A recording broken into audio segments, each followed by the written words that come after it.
My wife and daughter left me when I was ill. Years later, they came back to take over my house. But let's start from the beginning. Initially, I received a diagnosis of advanced Hodgkin's lymphoma, which was surprising. I had always led an active lifestyle, maintained a healthy diet, and consistently attended my annual doctor's appointments. The oncologist explained that the precise reasons behind the cancer remained unclear. Despite the slim chance of survival, with rigorous therapy, I was determined to fight for my life. After receiving my diagnosis, I sat down with my wife of 15 years, Daisy, and our teenage daughter, Luna, to break the news to them. Understandably, they were devastated, but I reassured them that I would do my utmost to combat the disease. However, I couldn't help but worry about how this would affect our family dynamics. The doctor had warned me that the chemotherapy would be debilitating and mentioned that many marriages don't survive such treatments. Later that night, I expressed my concerns to my wife. She assured me that she would stand by me through sickness and do everything in her power to support me. We were financially stable thanks to my good insurance, sizable savings, and a trust fund from my late grandfather. Our house was fully paid off, and I had set aside money for Luna's college education in case anything happened to me.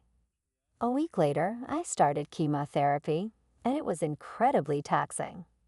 I returned home feeling utterly drained, as if I had been hit by a freight train. I could barely manage to feed myself, let alone perform basic tasks like bathing or walking. My wife and daughter stepped up to help me, taking care of meals, housework, driving me to chemo appointments, and ensuring my prescriptions were filled. I tried not to burden them too much and did what I could when I had the energy. This went on for 2 grueling months. However, I began to notice signs of agitation from my wife and daughter. There was a growing reluctance whenever I asked for their assistance. Even my daughter stopped responding when I requested something as simple as a glass of water or help getting some fresh air. Things reached a breaking point when I had an early chemo appointment one day. I realized I was running late, and my wife had not yet come down from our room. I called up to check on her, and she wearily suggested I take an Uber to the hospital because she was tired. I was shocked by her response, but not knowing what else to do. I called for an Uber and also contacted the hospital to request assistance, as my wife wouldn't be there to support me. Fortunately, my Uber driver was incredibly kind and ensured I safely reached the hospital. She even offered to drive me back home after my treatment. I was grateful, but it was disheartening to rely on the kindness of strangers. When I returned home that day, the situation had taken a troubling turn. After a few hours of rest, I mustered the courage to confront my wife and daughter about their recent behavior. I had noticed a distinct chill in their demeanor lately, and it was becoming increasingly difficult to ignore. I asked them if they felt like I had become a burden on them. My wife, with a heavy sigh, admitted that they were feeling overwhelmed. My daughter timidly admitted she hadn't expected me to be so needy and demanding during my illness. I decided it was time to discuss possible solutions. I suggested hiring a nurse who could come in a few days a week to assist me with daily tasks and take me to my chemotherapy sessions to make things easier. Anticipating days when I'd be too weak to walk or even talk, I ordered a wheelchair. To my relief, they agreed to this proposal. I contacted the hospital for recommendations, and they sent me a nurse who was both sweet and stern. She made sure I never missed a chemo appointment, received my medication on time, and even crafted a comprehensive care plan that included healthy meals. Everything seemed to be improving as the doctors were pleased with my progress. However, despite my efforts to ease their burden, my wife and daughter still didn't seem content. My wife, in particular, began feeling as though the nurse was replacing her. I suggested that if she was willing to take on the responsibilities of taking me to chemo, filling prescriptions, and ensuring I and took my medication on time, we could part ways with the nurse. The only reason I had a nurse was that I had become too much for my wife to handle, and she reluctantly agreed to this compromise. She asked if we could find a male nurse instead, but I explained that there were none on the hospital's recommended list. The nurse we had was chosen for her experience with cancer patients and her understanding of my specific needs. She was meticulous, attentive, and highly respectful towards both my wife and daughter. I made it clear that the only way the nurse would be replaced was if my wife and daughter were willing to shoulder her responsibilities. My wife was not pleased with this proposal and retorted that I should do more for myself instead of making my condition everyone else's problem. I tried to reason with her, explaining that there were days when I could barely lift my head, let alone stand up. The chemotherapy had taken a severe toll on my body. In a fit of rage, she stormed upstairs and began slamming doors. I chose to ignore her tantrum, realizing that her negativity would only hinder my recovery. My main focus remained on my health and well-being. Later that night, I received a call from my mother-in-law, who lived 2 states away. She expressed her displeasure about me bringing another woman into her daughter's house. Technically, the house was in my name as I had owned it before our marriage, but I decided to take the high road. I politely explained that I needed help, and the level of assistance I required exceeded what her daughter was willing to provide. Thus, I had to bring in a nurse to ease the burden on my family.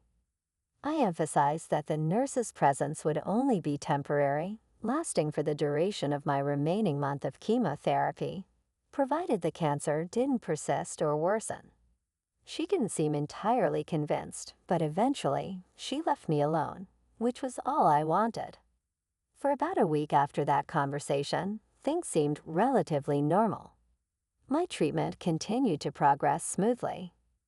Then, on one fateful day after returning from a chemotherapy session, I was greeted by a moving truck parked in front of my house. My wife and daughter had packed up all their belongings and informed me that they were going to stay at their mother's place.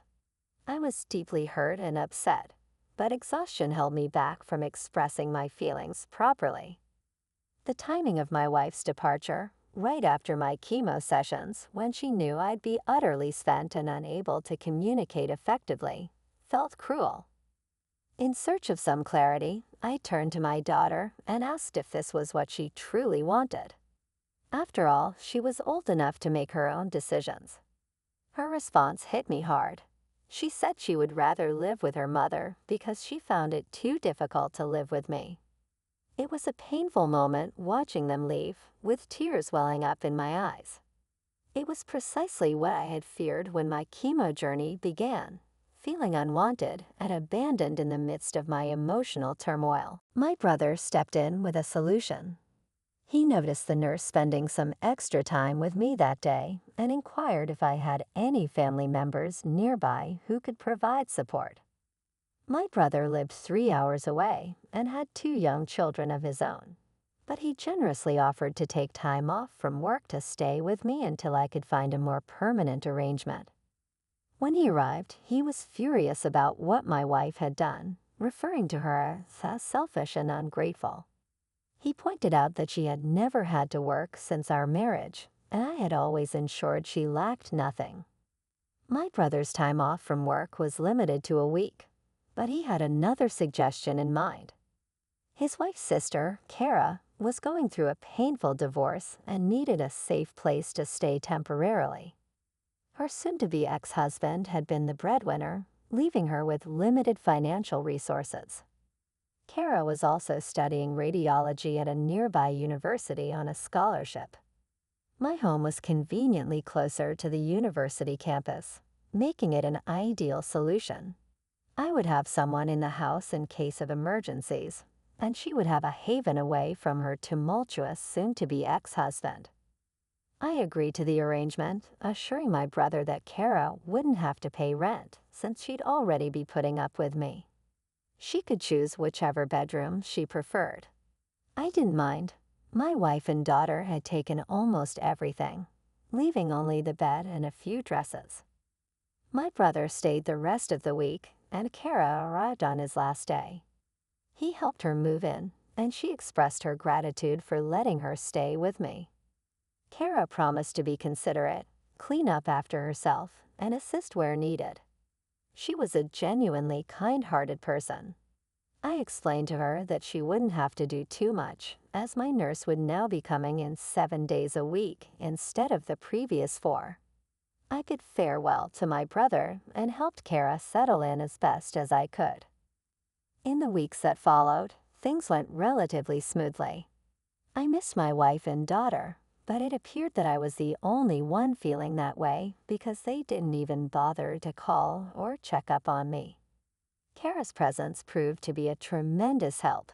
She took care of grocery shopping, handled most of the cleaning, and even assisted with meal preparation.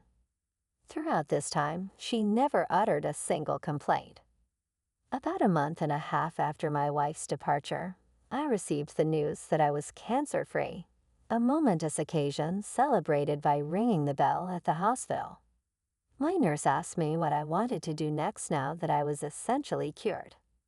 My immediate decision was to file for a unilateral divorce, freeing myself from a marriage that had proven to be unsupportive during my challenging journey.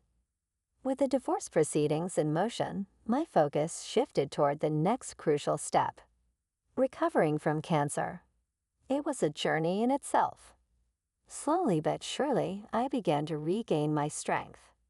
My hair grew back, my scar started to heal, and I was putting on weight.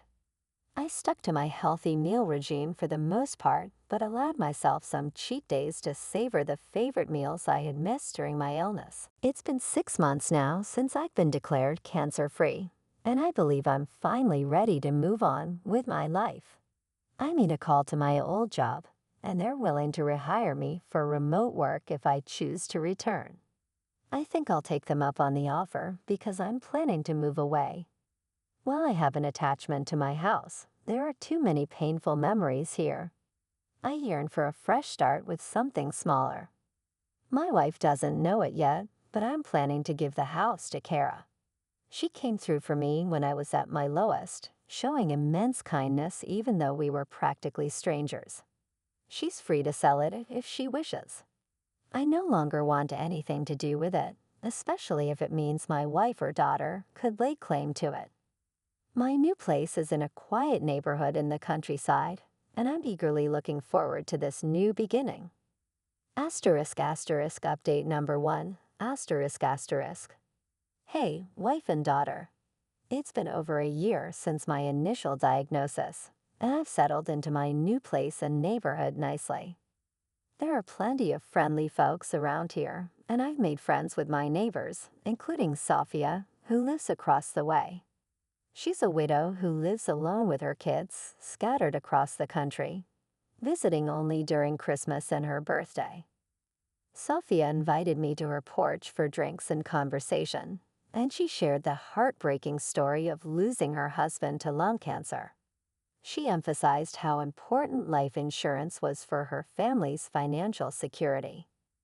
During our conversation, I opened up about what happened with my wife and daughter. Surprisingly, I still hadn't heard a word from them, but I've come to terms with it. I've been spending my time pursuing new hobbies, particularly woodworking, and I'm starting to build up a collection of tools. One day, when I returned from the hardware store, Sophia informed me that she had noticed some people hanging around my house. Fortunately, they didn't do anything harmful or steal anything, but they did approach the door, knock a few times, wander around the house, and eventually waited in their car. Sophia considered calling the sheriff's office, but decided against it as she thought they might be family. I asked her to describe them, and her description matched my wife and daughter. I couldn't fathom how they had found my new residence, as only my brother and his wife knew my current address. It left me wondering why they were looking for me after leaving almost a year ago without looking back. Sophia assured me that if they returned, I shouldn't come out, and she would handle the situation. Frankly, I had no desire to interact with them after they abandoned me when I was at my lowest point. Later that night, I called my brother, who informed me that my wife and daughter had been harassing Kara and her roommate at my old house. Fortunately, Kara had documented proof that the house was now in her name and had explained that she had bought it for me. A smart move on her part. I felt bad that Kara had to go through this ordeal because of my family, so I called her directly to apologize. Hopefully, the next time they come around, I can resolve the situation for good. As for my wife, I'm not sure if she's aware of the unilateral divorce. My lawyer sent a copy to her mother's house, but it's possible they mistook it for junk mail. Regardless, I've reached a point where I no longer care. She and I are no more. Asterisk asterisk update number 2, asterisk asterisk. My wife and daughter showed up at the house again, but this time it was earlier in the day. While I was working, I heard the knock and decided to check the security cameras. Sure enough, it was them. My ex-wife looked just as I remembered her, but Luna had grown significantly. She was practically a young woman now. I followed the plan Sophia and I had discussed, staying inside but moving closer to the door to hear them better. Sophia, ever the good neighbor, came over to greet them and introduced herself. My wife asked if she knew a man named Charlie who used to live there. Sophia sounded just as baffled as I was, questioning her use of used to. My wife explained that her husband, not ex-husband, had lived in this house before his recent untimely death following an extended hospital stay. My jaw hit the floor at this revelation because, to my knowledge, there was no record of my death anywhere, especially not at the hospital where I underwent treatment. My wife went on to claim that they were the next of kin, implying that the home was rightfully theirs. Sophia informed them that someone named Charlie did live there for a while, but clarified that he was divorced. She also shared that during our time as neighbors, I had informed her that my wife had left me and I had filed for a unilateral divorce. Sophia added that, as far as she knew, I intended to bequeath all my assets to charity since I had no other family besides my brother. This was why she found it strange to see two women snooping around my house. The conversation fell into an uncomfortable silence before Sophia inquired if they had a death certificate or a will. They replied in the negative. Sophia explained that once they had those documents, they could take them to the county's record office. If they were indeed the rightful owners of the property, they could then get the deed in their name. My wife did not take kindly to this suggestion. She asked Sophia who she thought she was and started screaming, asserting that Sophia had no authority to interfere in her affairs. She also accused Sophia of being nosy and demanded that she mind her own business. I felt a deep sense of embarrassment.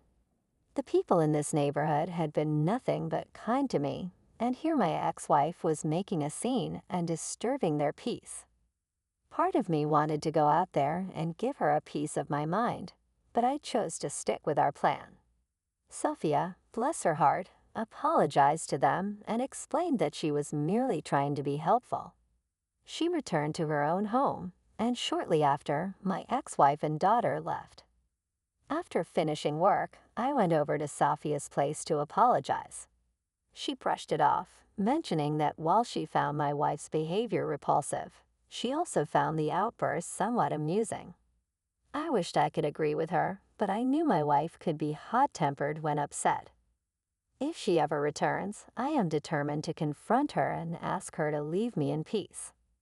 She came back again yesterday. I was sitting in my home office when I heard a loud crash. Rushing out to the living room, I found my front window smashed and people were outside screaming. I thought there might be a maniac on the loose, and it turns out I wasn't entirely wrong. It was my ex-wife. She had smashed my window, and my neighbors were out there trying to stop her. Apparently, she had been causing a ruckus for a while. but I hadn't heard it because I had my noise-canceling headphones on while doing some QA work. Frankly, I wouldn't have heard her even if I hadn't paused the mic for a break. When I got outside, two of my elderly neighbors were doing their best to restrain my ex from causing more damage. Both she and Luna were holding bats and had already broken a few of my potted plants. I grabbed her by the arm and asked if she had lost her marbles. Needless to say, she was shocked to see me, or rather, shocked to see me alive. I told both her and my daughter to get off my property before I called the cops. Unbeknownst to me, my neighbors had already placed the call. She seemed hurt by my words and asked why I hadn't contacted her after I got better. She insisted that she and Luna would have come back. I told her that when we got married, we made vows to stand by each other in sickness and health, and she broke those vows. I wanted nothing to do with her anymore.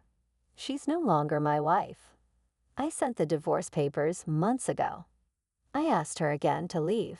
Then she asked about her daughter and mentioned that she was going to college next year and couldn't afford the tuition on her own. I replied that her daughter was fine with abandoning me too, and I'm ready to give up all my parental rights to her. She should have thought of that before she abandoned me. I don't want anything to do with either of them. After hearing that, she went from upset to angry, calling me selfish and heartless, which I found rather amusing given the circumstances. You're the last person who should be calling anyone selfish. I screamed back. I called her an entitled jerk and made it clear that I'd ensure she never got a dime from me again. Then she swung at me with a bat just as the cops showed up. They immediately arrested both her and my daughter. They asked if I wanted to press charges, and of course I did. My ex and daughter started crying loudly as they were loaded into the back of the police car, but I felt no sympathy for them. I had everything that happened on camera, including my wife smashing the window, and I had already submitted it to the police. After work, I ordered a new window and cleaned up the glass. Someone will be coming to deal with it tomorrow, but for now, a rigged-up tarp is keeping out the elements. Sophia gave me some buckets to put my plants in until I can replace the pots. Curious about what had brought my ex-wife back, I did some digging. It turns out her mom passed away 2 months ago, and they found out that the house they had been staying in didn't belong to her or her husband. It belonged to his cousin. The cousin decided to kick them out because he wanted to sell it. With both of my ex-wife's parents now gone, she and our daughter sold most of their parents' belongings and had been living in a motel for a while. When they came back to our old home and saw Kara there, they assumed I had died and went snooping around for recordings of my assets and purchases, which is how they found me. Regardless, they're facing charges of vandalism, attempted break-in, and attempted assault. Since Luna is a minor, she's receiving community service, but my ex-wife is facing time behind bars, as this was clearly premeditated. I'm considering obtaining a restraining order as well. At least for now, I won't have to worry about her for a good long while.